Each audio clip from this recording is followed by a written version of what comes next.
Hello पाइसीज, welcome to my channel, welcome to soul satisfaction. मैं आप सभी का स्वागत करती हूँ फिर से एक बार मेरे चैनल में, फिर से एक बार मंथली गाइडेंस में। देखिए, न्यू मंथ स्टार्ट हो चुका है। हम सभी जानना चाहते हैं कि इस मंथ की कैसी एनर्जीज है, कैसा रहने वाला है हमारा नवंबर मंथ। गाइज मैं बता दूँ, एक जनरल रीडिंग है, कलेक्टिव गाइडेंस है मेरे सारे व्यूवर्स के लिए, तो इस वीडियो को एंड तक जरूर देखिएगा। अगर आप कनेक्ट और रेजोनेट होते हो तो मुझे कमेंट सेक्शन में ज़रूर बताइएगा। साथ ही साथ अगर अभी तक आपने मेरे चैनल को सब्सक्राइब नहीं किया तो फटाफट सब्सक्राइब कर लीजिए, बेल आइकन हिट कर लीजिए, ताकि मैं रेगुलरली मंथली वीकली गाइडेंस आपके साथ शेयर करती रहूँ। गाइस मैं बता दो, आज हम लोग जो देखने वाले हैं वो है पाइसेस के लव लाइफ के बारे में। फर्स्ट ऑफ ऑल हम लोग चेक करेंगे आपके पार्टनर की करंट एनर्जीज क्या है। नेक्स्ट हम लोग चेक करेंगे ओवरऑल आपका रिलेशनशिप इस मंथ कैसा जाने वाला है, क्या क्या एनर्जीज, क्या क्या shift and changes. And last में हम लोग डिवाइन से गाइडेंस भी लेंगे। तो चलिए स्टार्ट कर लेते हैं। सो अपने डिवाइनल एनर्जी से कनेक्ट हो जाइए एंड डिवाइन गाइडेंस से जितने भी पाइसेस सनशाइन वाले हैं, अगर किसी का रिलेशनशिप चल रहा है तो उनके पार्टनर की करंट एनर्जीज क्या, कैसा रहने वाला है उनका ये मंथ। पाइसेस सनशाइन वाले डिवाइन गाइडेंस से जितने भी पाइसेस सनशाइन वाले हैं उनके पार्टनर की करंट एनर्जीज क्या है, कैसा रहने वाला है उनका नवंबर मंथ। देखिए, first of all the star का कार्ड आ चुका है, साथ ही साथ 6 of pentacles and 5 of cups. तो अगर मैं आपके पार्टनर की करंट एनर्जीज देखूं तो उनको लगता है आप लोगों के बीच में कहीं ना कहीं इमोशनल सेटिस्फैक्शन वाली जो सिचुएशन पहले थी, अब वो नहीं फील हो रही है उनको। वो बहुत हद तक मुझे लगता है बहुत ज़्यादा अपने रिलेशनशिप को बैलेंस करने की कोशिश कर रहे हैं आपके साथ, पर वो हो नहीं पा रहा। कहीं ना कहीं उनको वो इमोशनल सेटिस्फैक्शन, इमोशनल सपोर्ट और इमोशनल कनेक्शन अभी उनका डिस्टर्ब होता हुआ नज़र आ रहा। हो सकता है आपसे उनका कनेक्शन अभी फ़िलहाल के लिए इतना ज़्यादा, मतलब वो इतने ज़्यादा आपसे अटैच्ड थे एंड अब धीरे धीरे वो अटैचमेंट कम होती हुई, मतलब वो जो पहले जो आप लोगों की लाइकिंग चल रही थी, एक दूसरे की तरफ अट्रैक्शन थी, एक दूसरे के लिए केयर था, एक प्योरिटी थी रिलेशनशिप में, सब कुछ क्लियर होके खुल के आप लोग एक दूसरे से बात करते थे, जो धीरे धीरे कहीं ना कहीं डिस्टर्ब्ड हो रहा है। ठीक है, बहुत हद तक बैलेंस बनाने की, इमोशनल एंड से और भी सारी चीज़ों से बैलेंस बनाने की बहुत हद तक वो कोशिश कर रहे इस रिश्ते को कि एक अच्छा मोड़ दूँ, एक अच्छा, मतलब इसको अच्छे से हैंडल करो, पर वो हो नहीं पा रहा है। ठीक है, तो कहीं ना कहीं वो डिसअपॉइंटेड है अभी फ़िलहाल के लिए आपसे इन रिलेशनशिप में होने के बावजूद भी।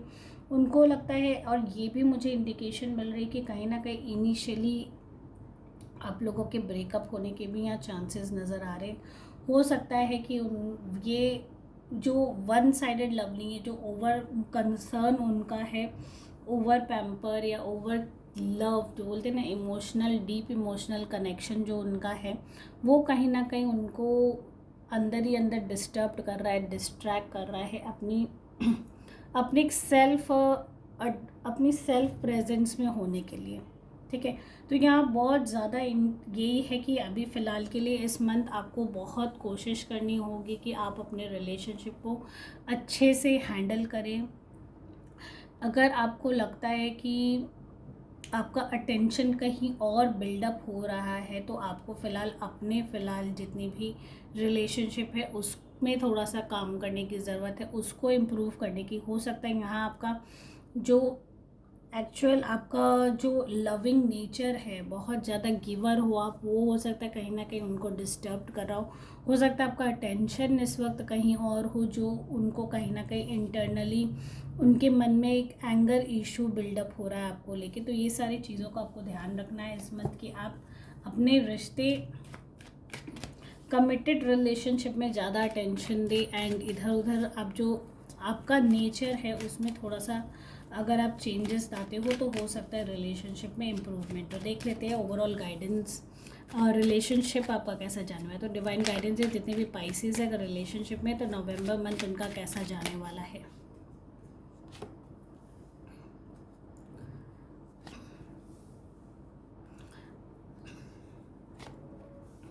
ओके, तो यहाँ कार्ड्स की एनर्जीज देखो, द चैरियट का कार्ड आया है, 9 ऑफ कप्स एंड साथ ही साथ द एम्परर की एनर्जीज भी है। तो मुझे लगता है इस मंथ आप अपने रिलेशनशिप को लेके बहुत ही ज़्यादा फोकस्ड एंड डिटरमाइंड हो सकते हो कि हाँ मुझे ये चीज़ करनी है, एंड मैं बहुत ज़्यादा उस चीज़ को लेके पॉजिटिव भी रहना चाहता हूँ। तो इस मंथ आप बहुत ज़्यादा पॉजिटिव रहेंगे। एंड साथ ही साथ इतनी देर से मैंने जो इमोशनल लेवल को बैलेंस करने की यहाँ बात करी, तो आप अपने एंड से अपना 100% इस रिलेशनशिप को दोगे।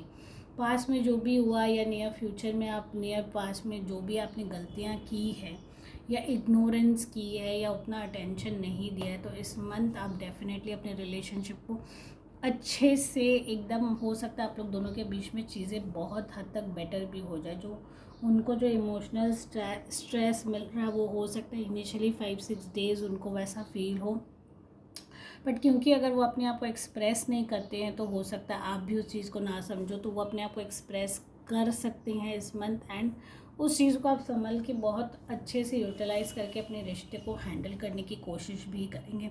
साथ ही साथ ये भी एनर्जीज मिल रही है कि पेरेंट्स का यहाँ इन्वॉल्वमेंट नज़र आ रहा है आप लोगों के रिलेशनशिप में, या ये हो सकता है उन्होंने अपना एक मैरिज प्रपोजल रखा हो आपके पेरेंट्स के प्रति, आपके पेरेंट्स ने रिजेक्ट कर दिया हो।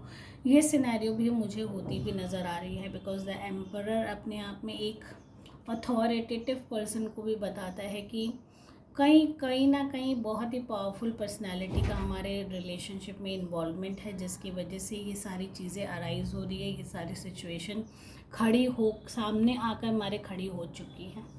तो ये सारी सिचुएशन हो सकता है आपको और ज़्यादा डिस्टर्ब्ड करे, क्योंकि यहाँ पेरेंट्स इन्वॉल्वमेंट बहुत ज़्यादा होता हुआ नज़र आ रहा है, बहुत ज़्यादा उनके इंटरफेरेंस है, जिसकी वजह से रिलेशनशिप में इश्यूज़ भी नज़र आ रहे हैं। साथ ही साथ द चैरियट, मतलब इस मंथ हो सकता है आप में जितनी भी मैंने कहा ना रिलेशनशिप इश्यूज़ जो भी है उसको बहुत हद तक आप क्लियर आउट करने की भी कोशिश करोगे, बिकॉज ऐसे सारे एक्शंस जो इतने टाइम से नहीं हो पा रहा था, खुल के जो आप लोग एक दूसरे से बात नहीं कर पा रहे थे, जो भी इश्यूज चली थी, एंड उसको जब आप सॉर्ट आउट कर लेते हो, खुल के एक दूसरे से जब आप बात कर लेते हो, क्लियर आउट कर लेते हो, तो रिलेशनशिप ऑटोमेटिकली ठीक होना शुरू हो जाता है। तो ये सारे इंडिकेशन मुझे यहाँ मिल रही है डिवाइन की तरफ से।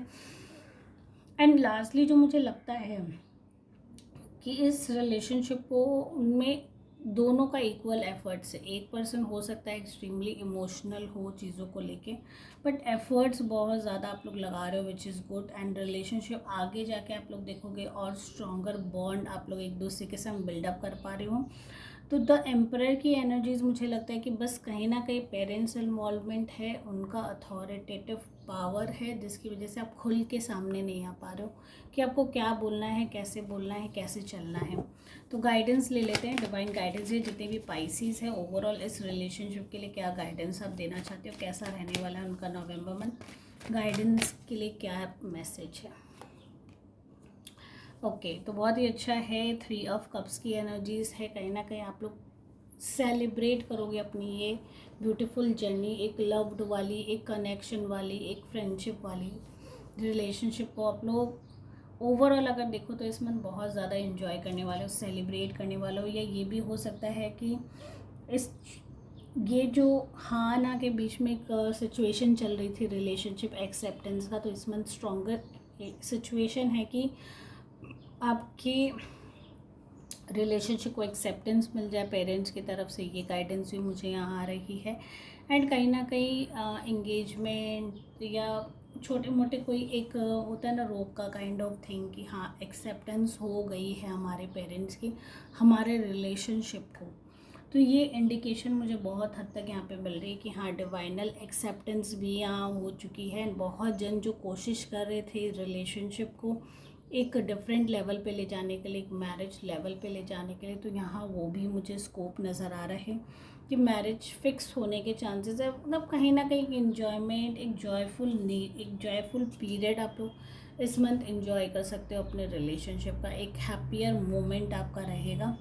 या ये भी हो सकता है कि आप बहुत हद तक अपनी रिलेशनशिप को असाइड करके अपने सेल्फ चीज़ों पे बहुत ज़्यादा आप फोकस कर सकते हो, अपने सेल्फ इन्जॉयमेंट में या आउटिंग में या अपने क्लोज वंस के संग आप ज़्यादा वक्त बिता सकते हो इस मंथ। सो गाइज, अगर आप इस रीडिंग से कनेक्ट हो रहे हो, रेजोनेट हो रहे हो, तो मुझे कमेंट सेक्शन में ज़रूर बताएगा। साथ ही साथ अगर अभी तक फॉलो नहीं किया तो फॉलो कर लीजिए। Thank you guys for watching my video. Take care all, bye bye.